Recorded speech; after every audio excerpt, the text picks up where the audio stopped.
बिस्मिल्लाहिर्रहमानिर्रहीम। अस्सलाम वालेकुम जी। अंदाज़े बयां गर्चे बहुत शोख नहीं है, शायद कि तेरे दिल में उतर जाए मेरी बात। आज प्रोग्राम में इंशाल्लाह आपको मैं एक वीडियो क्लिप दिखाऊंगा। बड़ा ज़बरदस्त वीडियो क्लिप है इंशाल्लाह ताला। आई होप बहुत सारे लोगों ने वो वीडियो क्लिप देखा नहीं, क्योंकि वो पॉजिटिव है। लोग नेगेटिव ज़्यादा देखते हैं, पॉजिटिव चीज़ें कम देखते हैं। लेकिन वो वीडियो क्लिप दिखाने से पहले एक वाक़या आपके साथ मैं शेयर कराना चाहता हूँ, जो मेरा ख्याल है कि बहुत सारे लोगों की शायद आंखें खोल सकता है। अगर ये व्लॉग 100 लोग देखते हैं और 100 में से अगर 2 लोगों की भी आंखें खुल जाएं, मेरा काम हो गया जनाब। वाकया कुछ इस तरह से है कि एक मार्केट है, बहुत बहुत बड़ी मार्केट थी, बड़ा रश था उधर, और लोग जो है शॉपिंग कर रहे थे। उस मार्केट से 2 मियाँ बीवी निकले शॉपिंग करके, और बीवी जो है वो बड़ी ऊंची ऊंची आवाज में अपने मियाँ से लड़ रही थी। तो रश बहुत था चूंकि, तो लोग सारे सुन के उसको एंजॉय कर रहे थे। बीवी ये कह रही थी कि मैं आज तुम्हारे साथ किसी सूरत जो है मोटरसाइकिल पे घर नहीं जाऊंगी, मेरे साथ चलना है तुमने, और जो है अभी गाड़ी खरीदनी है, अदरवाइज मैं तुम्हारे साथ घर नहीं जाऊंगी। आज बाइक पे तो बैठ के नहीं जाऊंगी, 5 साल हो गए, मैं 5 साल से तुम्हारे साथ मोटरसाइकिल पे घूम रही हूं, लेकिन अब मेरी हद हो गई है, बस बिल्कुल एंड हो गई है, और अब मैं तुम्हारे साथ बाइक पे तो नहीं जाती। तो मियाँ कहता है कि भाई क्या कर रही हो, लोग देख रहे हैं। अच्छा, बहुत सारे लोग खड़े हुए हैं, कोई मुस्कुरा रहा है, कोई देख रहा है, सबका ध्यान जो है वो उन्हीं दोनों मियाँ बीवी के ऊपर है कि ये आखिर बातें कर रहे हैं। और बीवी जो है बड़ी गर्म हुई है, उसके जो है ना डांट रही है उसको मुस्तकिल तौर पे। तो शोहर जो है उसने कहा यार मेरा तमाशा नहीं बनवाओ, चाबी दो बाइक की। चाबी असल में बीवी ने अपने पास रख ली, कहती है मैं चाबी नहीं दूंगी, मैं लेकिन तुम्हारे साथ बाइक पे नहीं जाऊंगी, चाहे पैदल चली जाऊं, चाहे टैक्सी में चले जाऊं, चाहे रक्शे में चले जाऊं। अगर अब तुम्हारे साथ जाऊंगी तो मैं गाड़ी में जाऊंगी, इसलिए तुम्हारे पास भी पैसे बहुत है, मेरे साथ चलो, अभी गाड़ी खरीदो, और जो है हम अभी गाड़ी में घर जाएंगे, बस मैं तंग आ गई हूं। मियाँ कहता है देखो तुम ड्रामा नहीं करो, चाबी दे रही हो या नहीं दे रही हो। उसने कहा नहीं मैं चाबी नहीं दे रही। लोग बहुत सारे जो पूरा उन्होंने वहां एक मजमा लग गया था। उन्होंने कहा, उसने खातून को कहा बीबी अभी तो घर चले जाओ, इतनी सी बात पे तुम अपना घर खराब कर रही हो बिला वजह। उसने कहा नहीं मैं छोड़ दूंगी इस आदमी को, लेकिन अब मेरी बर्दाश्त से बाहर हो गई, और मैं जो है ना इसके साथ घर नहीं जाऊंगी, मुझे गाड़ी ही चाहिए, गाड़ी में ये दिलाएगा तो मैं जाऊँ। लोग जो है मजे भी ले रहे हैं, लोग एंजॉय भी कर रहे हैं, काफी मजमा लगा हुआ कि यार ऐसे नहीं करो। तो शौहर को आया गुस्सा, उसने कहा यार तुम चाबी नहीं दो, बेशक ना दो, मैं ताला तोड़ देता हूँ। तो मोटरसाइकिल का उसने जो है वो लोगों की मदद से किसी को कहा यार कोई हथौड़ी दे दो, तो किसी दुकानदार ने उसको हथौड़ी दे दी, उसने ताला तोड़ दिया मोटरसाइकिल का। उसने कहा तुम चल रही हो या नहीं चल रही हो मेरे साथ। उसने कहा नहीं मैं भले तुम ताला तोड़ दो कुछ, मैं तुम्हारे साथ घर नहीं जाऊंगी। लोगों ने उस औरत को समझाया कि भाई क्या कर रही हो बीबी, अपना घर खराब कर रही हो एक गाड़ी के चक्कर में, जाओ अपने मियाँ के साथ। मियाँ ने जो मोटरसाइकिल को मारी किक, और वो चला गया बीवी को लेके। बहरहाल आखिर में बीवी राजी हो गई और चली गई उसके साथ। जनाबे वाला थोड़ी देर बाद उसी जगह पर जहां मोटरसाइकिल खड़ी थी वहां एक रश लगा हुआ था, वैसे ही मजमा लगा हुआ था जैसे थोड़ी देर पहले लगा हुआ था।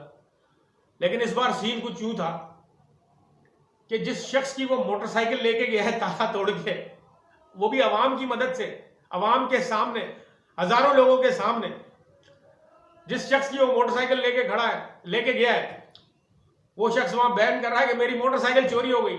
उस मजमे में सबको पता है कि उसकी मोटरसाइकिल क्यों चोरी हुई, कैसे चोरी हुई, लेकिन कोई उसे बता नहीं रहा कि उसकी मोटरसाइकिल कहां गई और कैसे गई, क्योंकि सारे उसके साथ शरीके जुर्म हो गए थे। किसी ने उसको हथौड़ा दिया, किसी ने उसको पाना दिया, किसी ने उसको प्लास दिया, और वो कैसे पब्लिक के अंदर देखो बेवकूफ बना के गया। मेरे भाइयों, इस मुल्क की ऑपोजिशन, ये पीपल्स पार्टी, ये नून लीग, ये मदारी, मौलाना फजलुर रहमान, ये सब इस कौम के साथ यही कुछ कर रहे हैं। तो आई होप कि इस वाकये से आपने कुछ सीखा होगा, कुछ समझ आई मेरी बात।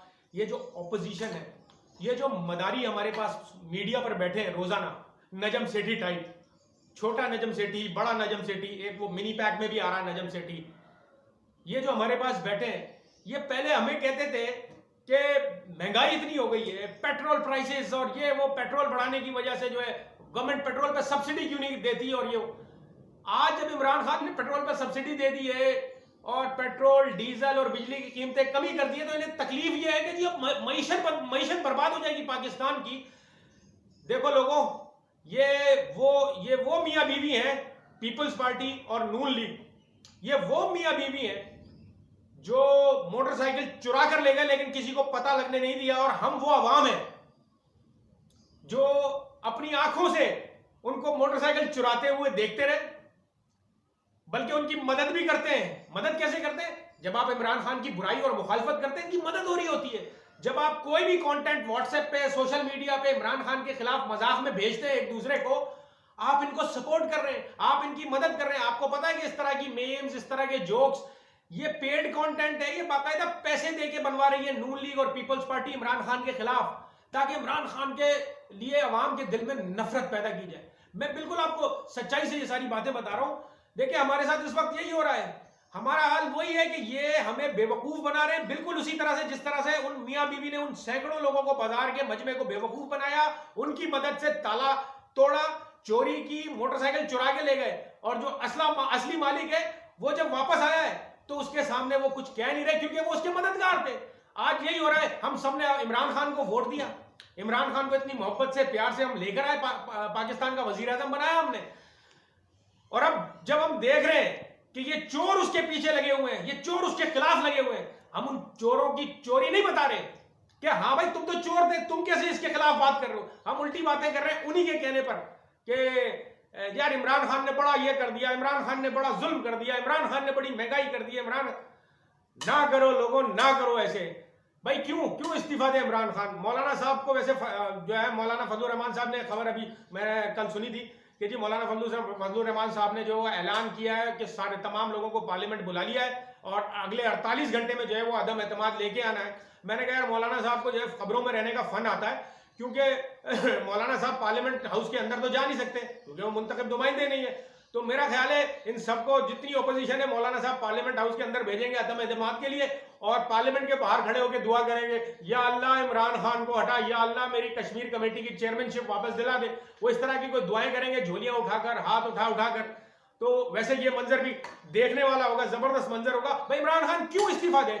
बकौल सिद्दीक जान के 17 एंकर्स का टोला जो है वो इमरान खान के पीछे लगा हुआ है, नून लीग और जरदारी लीग के साथ जो है वो मिला हुआ है।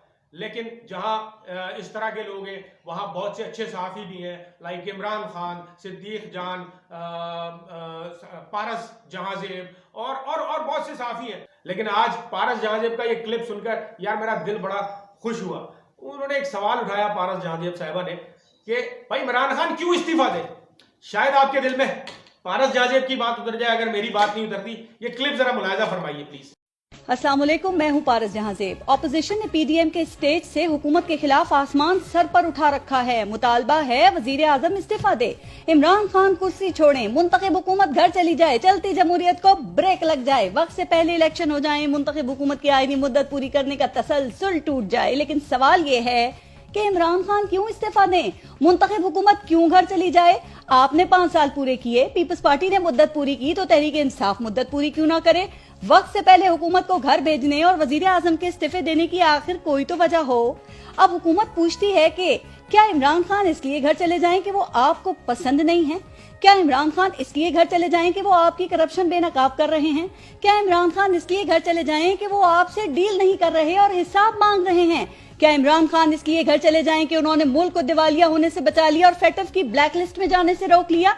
क्या इमरान खान इसलिए घर चले जाएं कि उन्होंने मनी लॉन्ड्रिंग के खिलाफ सख्त तरीन कवानीन बना दिए? क्या इमरान खान इसलिए घर चले जाएं कि उन्होंने गरीबों के लिए एहसास प्रोग्राम शुरू किया, बेसहारा अफराद के लिए पनागाहें और भूखों के लिए लंगर खाने खोल दिए? क्या इमरान खान इसलिए घर चले जाएं कि उन्होंने अवाम में सेहत कार्ड्स बांट दिए? क्या इमरान खान इसलिए घर चले जाएं कि उन्होंने मुल्क को कोरोना की तबाहकारियों से बचा लिया और मुकम्मल लॉकडाउन ना करके गरीबों का रोजगार बचा लिया? क्या इमरान खान इसलिए घर चले जाएं कि मुल्क की एक्सपोर्ट्स में इजाफा और टेक्सटाइल सेक्टर बहाल हो गया? या फिर इमरान खान सिर्फ इसलिए घर चले जाएं ताकि आपकी बारी आ सके, आपको इक्तदार मिल सके, आप वजीर आजम हाउस पहुंच सकें और करप्शन मुकदमात से आपकी जान छूट जाए? मेरा ख्याल है कि इस वीडियो के बाद अब मेरा कुछ ज्यादा बोलना बनता नहीं है। हिदायत देने वाली जात अल्लाह ताला की है, गुमराह करने वाली जात अल्लाह ताला की। अल्लाह ताला कुरान में फरमाता है। बस मैं कोशिश करता रहूँगा कि कुछ लोगों को, जिन को हिदायत मिल सकती है मेरे तवज्जुह से, मैं इन्हें काम करता रहूँगा। ये वीडियोज़ इस तरह से आपके लिए बनाता रहूँगा। अल्लाह ताला इमरान खान को कामयाब करे, अल्लाह ताला मेरे मुल्क को, पाकिस्तान को तरक्की दे, अल्लाह ताला पाकिस्तान के दुश्मनों को नीज़ तो नाबूद करे। मुझे अपनी दुआओं में याद रखिएगा और अपना ख्याल रखिएगा। अस्सलाम वालेकुम व रहमतुल्लाह।